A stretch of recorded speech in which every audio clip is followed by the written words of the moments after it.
सिगे haiku से कमाइना सिबक की सुमाइना soft हो गया बने सॉफ्ट हो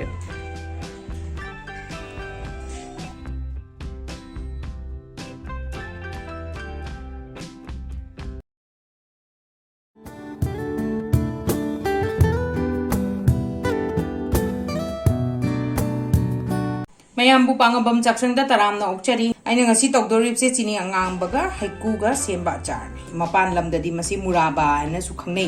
अमला मुराबा आइना फरे यारे हौजरसी अदुगी हौनबगी दमकता आइना लौरिसे किलो अनिगा खितंगदी हेंतक ओय आइना लौरिबा हैकुजे अचौबा हैकुनी सामथो अबनी फजना अनीरा अदुगा फजना कंहल्लबनी अदो अखोइगी मणिपुरदा लैबा हैकु मचाथुसु दुम तौबियु यानी सिना अचौबा ऑप्शन ने राइस कुकर से लौरीबसे इसिंग से गिलास अनी मखाई इसिंग ने असु साहल्लकांदा ओइना हैकु हापगदबने अहमदा साहल्लसी इसिंग से सुमाइना सौगले अदुदा आई सी मथकसिदा स्टीम गी मथकी कंटेनर पार्ट सिदा हैकु हापतोइनी साइगे आइना जामथोरकपा हैकु मयाम से हापचलजे सिदा ते आई हैकु से स्टीम ओइन लौरसी सी मिनिट 5 गी हुजिक काउंट तौरतोइनी मिनिट 5 गी दमकता स्टीम थम्मदम यारे से मिनिट 5 सुरे येंगसे यानी सी मिनिट 5 फाबसीद मुथलसी कईगिनो अब सिदगी हेलगसु याम थिना होरे अमु टेम तौरतोइनिना याम थिना मुनबे हेंजलसु यादे सिगी सिदा दुम कुपछलगा ngahak मिनिट 10 मु इंहनलसी मतुंग सिदा सुमाइना अखोइगी फोग अम लौरगा सी सिदा हुटकदमने कांग कांग खुंदिंगी तांग तांग स्वाइ कनो सिदा कई मरमगी हुलिनो हाबदा होरे नाइना कई साइगी चिनी अंगांबसे थोंका सिदा जुसी ओइना मनुंगदा चंगनबा फजना अदुगी दमक्तने दुना सीजे एस्केप तोबा यादे सी स्टेप से मयाम तोबियु मफम याम हुल्ली गोय ngसागी जुसी ओइदोइनी कईगिनो द मनुंगदा फजना चंगपो ओइदोइनी दुना याम यारगा दिसी मयाम होपियु माइन तौदना आई हैकु मयाम से लोइनबा मथंग मथंग लोइनबा खुटलसी आई हैकु से लोइसलाए सी लोरे तिनबा लोइसलाए अदुगा सुमाइन तौरा रेडी होइनी अदो अखोइगी हैकुगी कानाबसे मयामजो दुम खंगनी हैकुजे विटामिन सी यावी अदो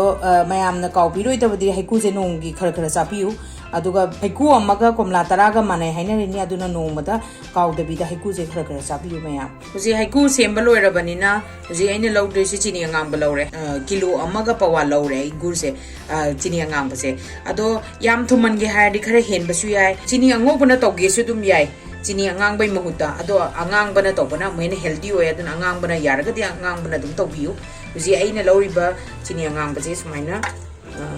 खरा खरा सुम खाइदोअसी सुमाइन तौदना आई ngसागी पोट मयामसे सुमाइन खाइदोअसी हमना आइगी रेसिपी से ज्ञान तानबै दमत स्किप तौबिगनो फुल लोइने येंबियो अदुगा खंगनबा कमाइना कोइगी हैकु मुराबा से अमला मुराबा हिची कमाइन तौगे जा रे चफु ओइना लौरे कोन अमे ता अरेबम द दुम लौबियो आइना चफु जे सारे अदुमदा आई ngसागी गुर से आइगी चिनी अंगांगबसे हापचलसी चिनी अंगांगबसे आइना हापिसे सि लांगथो ओनदोइनी अदुगा ngसागी हैकु आइना थिंदतखिबा हैकुदो अदुगा पुलपना थोंमिनगदोबने सि आइना तौरिसे सिदा सुमाइना दुम खरा खरा ओपीरगा महिदो लांगहनगदबनी आई इसिंग अमता थाक ओइदबनीको इसिंग थाकपा यादे इसिंग यावदना मुराबाजे कुइना थमगदबनीना इसिंगदो खोइ कोनमदा पुलपना कंटेनर दो कुइना थंबा यानबैदमक्ता इसिंगजो कोइ सिजनदे इसिंग सिजनदना सि थोंदोइनी सिगी चिनी अंगांगबसे खरा खरा सुम मेल तौबा हौरे मागी साइजजु खितंग हंदरे दुम सिगी चांगसिदा दुम मखोइगी हैकुसे दुम हापचलसु यारनी खरा खरा सुम हापचलस दुगा ओलसी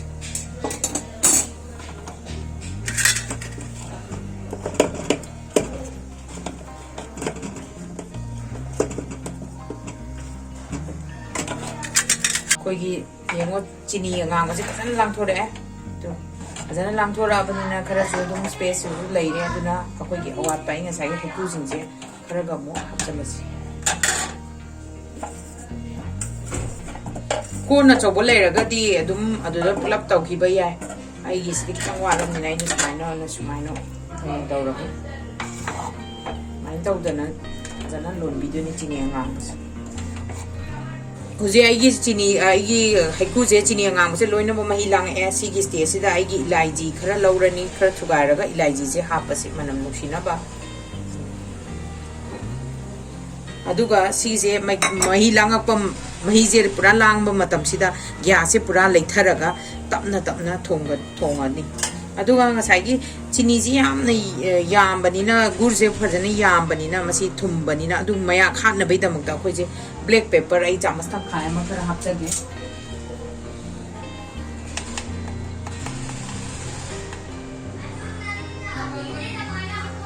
अदुगा ngसाई काले नमक हाइजे थुम अमुबसे मासे तंखाय म मनम नंबर थुमदो अदुइदो चामच तंखाय म फुलदि नतबा सी हाप so सिगी महुतसिदा चंप्रा न ओइना सी मसला नि जे हाप दे सोमता चंप्रा ओइना चंप्रा म सुमगा दुम हापी बे यानी जेसु ओइना तंखाय म हापे अदुगा ब्लैक पेपर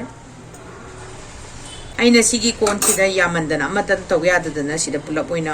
आई कोन अमदा मु तंखाय म तौरिबे हुजी अइना मनम जे याम नुसिरे हुजी मसला का थाचल बदुदा ब्लैक पेपर का थापदा मनम रोज ला आई लाइजे थापसिदा सिजे तपना दुम लेथरगा थोंगनी अदुगा अखोइगे हेकु जे मसक ओनझलकनी गुलाब जामुन दौना फजना सॉफ्ट ओइरगा मुनबबो थोंगदोइने सिजे खरा वाली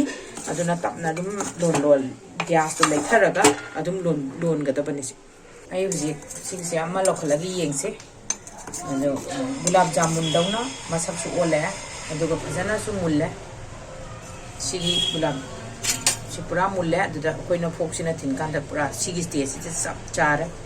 सि यारनी अदुगा फजना इंहल्लगा पुंगनी की मतुंगदा अमु इंधरकांदा पुंगनी मतुंगदा अमु कंटेनर अमदा पुला हापचनगदबनी अदु सि स्टेज सिदा पुंखायम फारे हैना लोलेइसे अदु सि स्टेज सिदा मुथलसी सुमाइन तौदना आइगी सोना कंदै सुजु फजना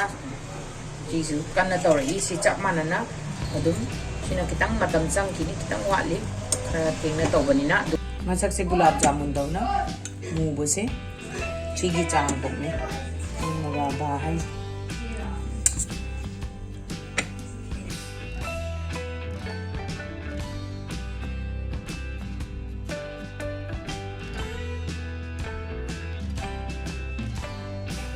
मही सिगा पुलना थंगदबने दुगा फजना कंटेनर अमदा पुला हापदबने सि केसु अदुम थंबा यारे केसु स्पॉइल तौरसे आइगी वीडियो सिबु लाइक पाम्बिरदी लाइक अमसुंग शेयर अमसुंग कमेंट तौबियु सब्सक्राइब काउ तौबिबा काउगनु थैंक यू फॉर वाचिंग मयामना काउबिरोइदबदि अखोइना मुराबा थमकांदा कोना कमकामदा फजना सिजे हापचन बिरो दुगा लोयरा माइना